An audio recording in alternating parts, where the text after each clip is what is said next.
His Excellency Atiku Abubakar, will be interested in your vision, in your mission. What plans exactly that you have for Nigerians? I'm Ruben Abati. I'm Tundu Abiola. You're welcome. Well, so let's kickstart the conversation by asking you about how you feel being a veteran, some people will say perpetual, presidential aspirant, candidate. And you've been in this business, since 1992. And here again, for 2023, you are the presidential standard bearer for the PDP. How do you feel this time, and what gives you the confidence that this time around you will succeed? Thank you, Ruben, for this question. But maybe I may have to take you back to my political journey or political history. If you recall, even when I was trying to run, to be the governor of my state, from old Gongola state up to, present-day Adamawa state, I ran 4 times before eventually I was elected as a governor, and then never served to become a vice president.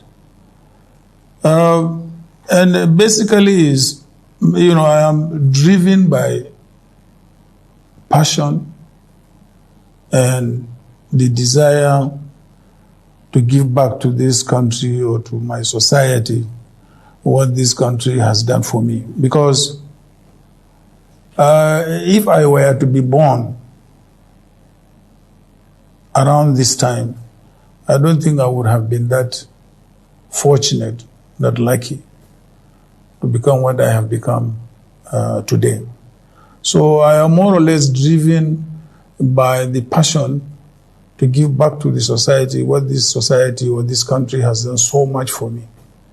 So basically, this is it. So it is not a new thing, either in politics or even in history.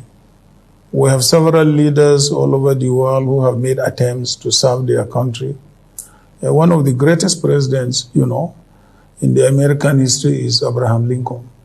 This was somebody who ran up to 5-6 times before becoming the president of the United States. At this my age and what I have been able to accomplish, I don't think I desire anything more than the passion, to serve, my country and my fellow countrymen and women. So this is what is the driving force behind my persistent desire, to serve my country and its people. Some within even your party struggle to accept the idea of another northern president after what will be 8 years of a northern presidency under President Muhammadu Buhari.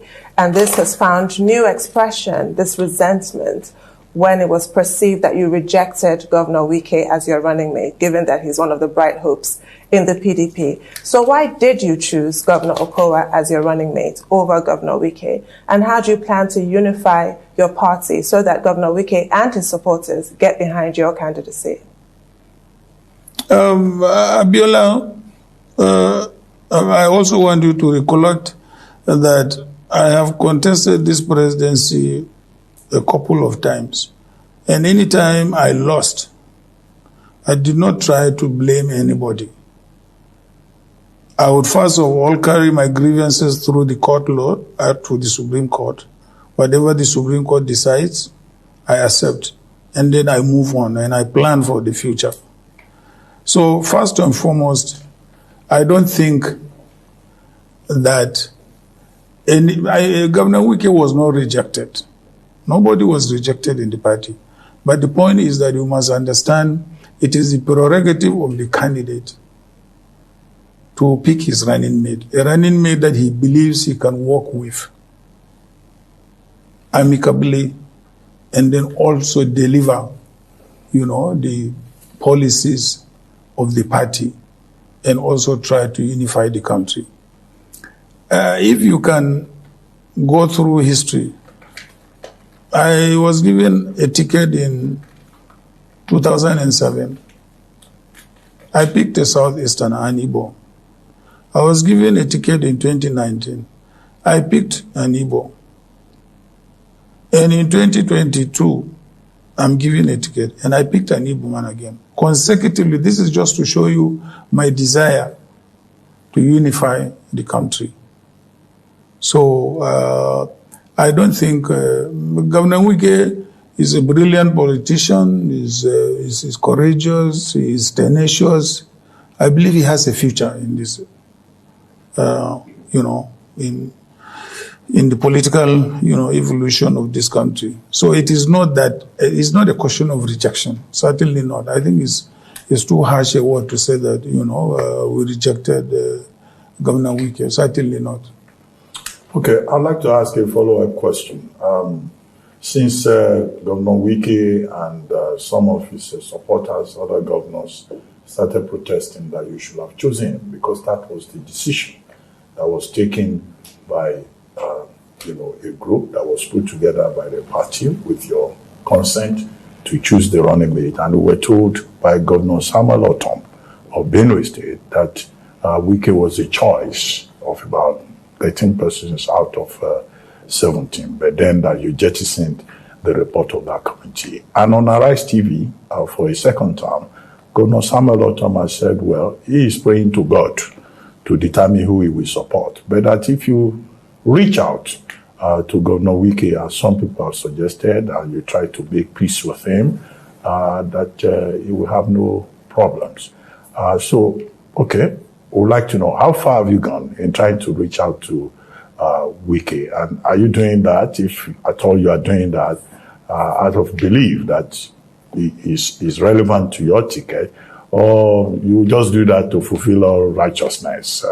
So do you think it's relevant or is inconsequential to what is on the ticket? First and foremost, let me put the records straight. The committee that was set up at my own instance deliberated. There was no vote, and they recommended 3 names because they knew that it was my prerogative to pick any one of the 3. So there was actually no vote. It's not true. Governor Ortom himself chaired that committee. He knew that there was no vote taken. And I have the report of that committee. And the committee said, we are recommending the following. And they recommended 3 people. And out of the 3 people, I picked one. I did not go out of that recommendation. So I think people should be fair to me and should also state the facts. That's one aspect of it. We are reaching out to Governor Wike and we are talking with him. And I believe very soon we will find, reconciliation. In fact, very soon, because we are talking to him and talking to his colleagues, governor colleagues. And I am very, very optimistic, we are going to resolve our internal crisis and move on. So are you saying that Governor Samuel Ortom lied to the public? But what he gave was inaccurate. I can give you a copy of the report that was sent to me. There was no vote in there. There was no records of any vote. Absolutely not. Right, you expressed your consistent preference for running mates from the Southeast, but the agitation initially was that the presidency would be microzoned to the Southeast. No. Which is not correct. That's not PDP. There was nothing like that in PDP. Right. Absolutely not. But you are aware that there was a general agitation. Agitation is different from a decision to microzone. PDP has never sat down as a party to microzone any position. Yes, we have said there should be a rotation between North and South as far as the presidency and also key officers of the party as well as government is concerned. I mean, we started it. We brought that into our constitution, not any other party. Any other party else is just following what we initiated. So we have never microzoned any position to any part of this country. It has always been between North and South.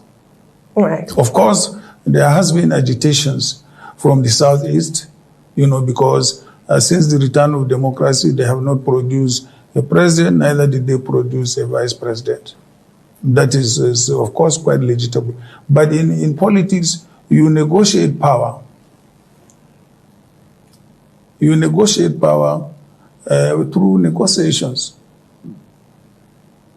not through cohesion, not through force. That's why it is called politics. So the negotiation